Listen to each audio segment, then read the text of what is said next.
Muito obrigado, Sr. Presidente. Muito obrigado, Sr. Ministro. Quero começar por agradecer as explicações e as respostas que deu. No entanto, vou ter que voltar aqui a alguns dos temas. Um deles, o CDS trouxe a este mesmo debate regimental a questão do programa Adaptar. E diz o Sr. Ministro, bem, nós lançámos o programa Adaptar como forma de teste e agora avaliámos e correu muito bem. Acompanhamos, Sr. Ministro, correu muito bem. A pergunta é, quando é que vão reforçar a dotação deste mesmo programa que correu tão bem?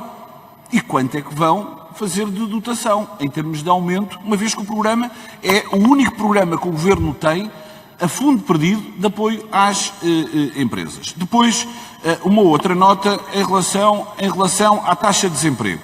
E aqui devo dizer, Sr. Ministro, que se nós analisarmos aquilo que foi os dados do INE de hoje, o que diz é desemprego sobe ligeiramente em abril para 6,3%, mas taxa real pode atingir os 13,3%.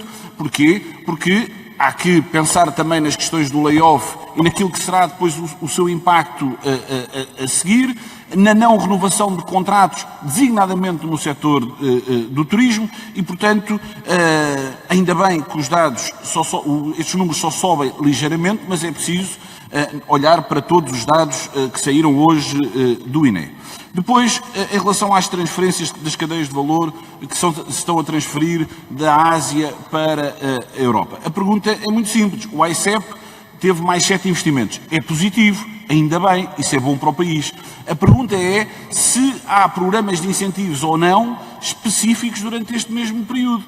Nós temos que nos posicionar como estão a posicionar-se outros Estados europeus. E essa é a pergunta que deixo.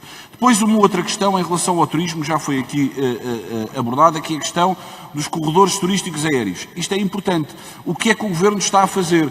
Em que negociações é que está? Há países que já têm isto definido e bastante avançado. Era importante uma intervenção a este nível, precisamente para dinamizar o setor do turismo. Depois, seguro de créditos, agradeço a explicação. É verdade, é Ministério das Finanças. O que lhe podemos dizer é, Sr. Ministro, coloque pressão no Ministério das Finanças, porque as empresas precisam destes instrumentos, precisamente, não só no plano externo, mas também no plano interno. Depois, ainda uma última nota. Ó, Sr. Ministro, o Sr. Ministro é uma pessoa rigorosa, eu reconheço-lhe isso, aliás, até nas intervenções que aqui faz, e acho muito estranho que o Sr. Ministro não possa informar a Assembleia quantas empresas é que ficaram insolventes durante todo este período.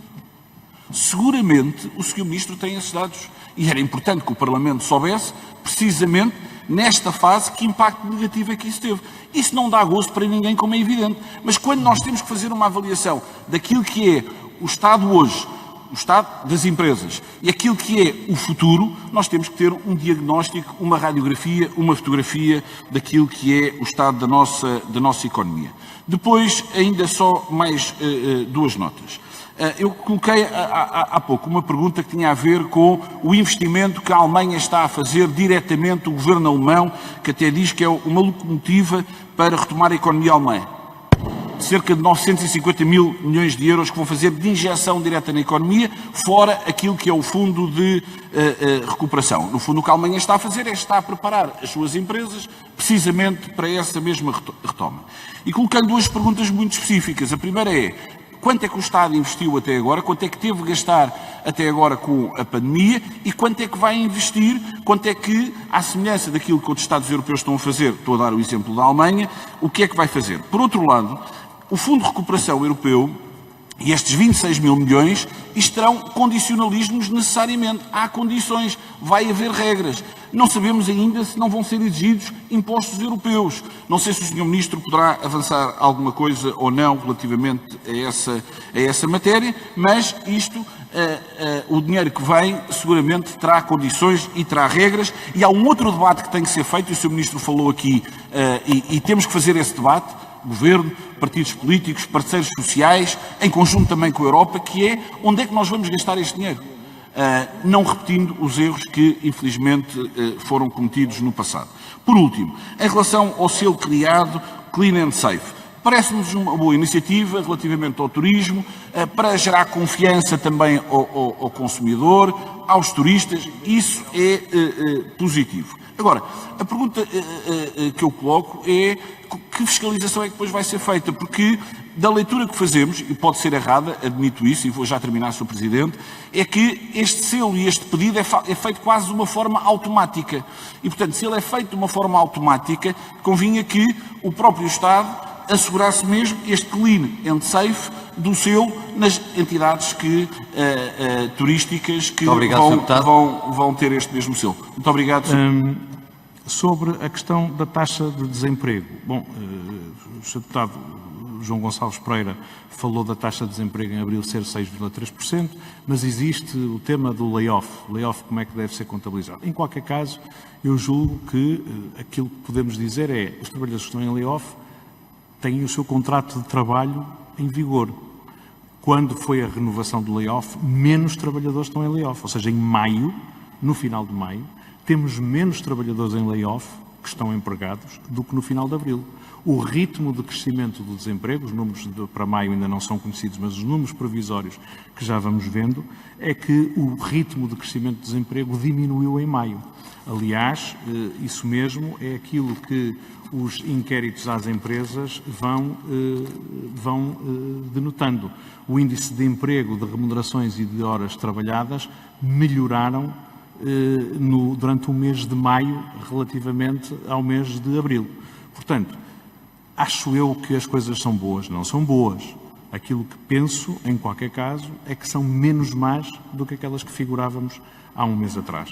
A mesma coisa sobre a taxa de insolvências. Não temos números do sistema de justiça neste momento que nos possa dizer como é que isso evoluiu. Eu tenho a convicção que o ritmo de insolvências vai aumentar. É normal. Nós tínhamos um conjunto de empresas que estavam já em situação de dificuldade. Os apoios que fomos disponibilizando, até pelas condições que a Comissão Europeia estabeleceu, não estão acessíveis às empresas que já se considerassem em dificuldades, que tivessem capitais próprios negativos antes do início da crise, que tivessem episódios de incumprimento perante o Fisco ou a Segurança Social. Eu admito que estas empresas, que já estavam numa situação má e que se viram privadas destes apoios de emergência que fomos estendendo, possam chegar a uma situação de desemprego, de insolvência.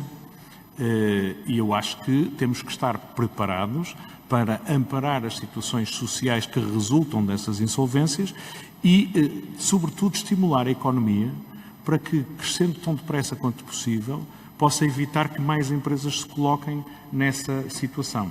Portanto, vamos ver como é que é a evolução, mas acho que temos de estar todos preparados para um crescimento do número de insolvências nos próximos tempos.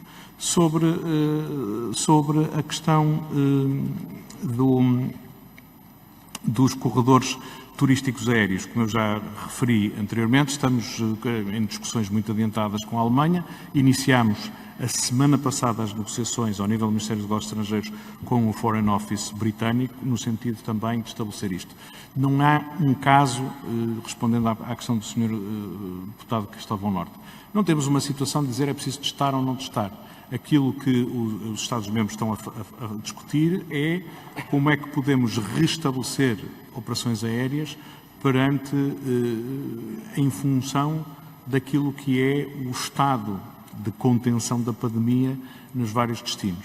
Em qualquer caso, aquilo que lhe posso dizer é que nós esperamos que durante a segunda quinzena de junho as restrições aos voos dentro da União Europeia sejam levantados. A nossa fronteira terrestre com Espanha, como sabe, estará encerrada por acordo entre os dois Estados até ao mês de julho, mas as fronteiras aéreas e as ligações aéreas, melhor dizendo, estarão provavelmente a levantar as restrições existentes a partir da segunda quinzena de junho.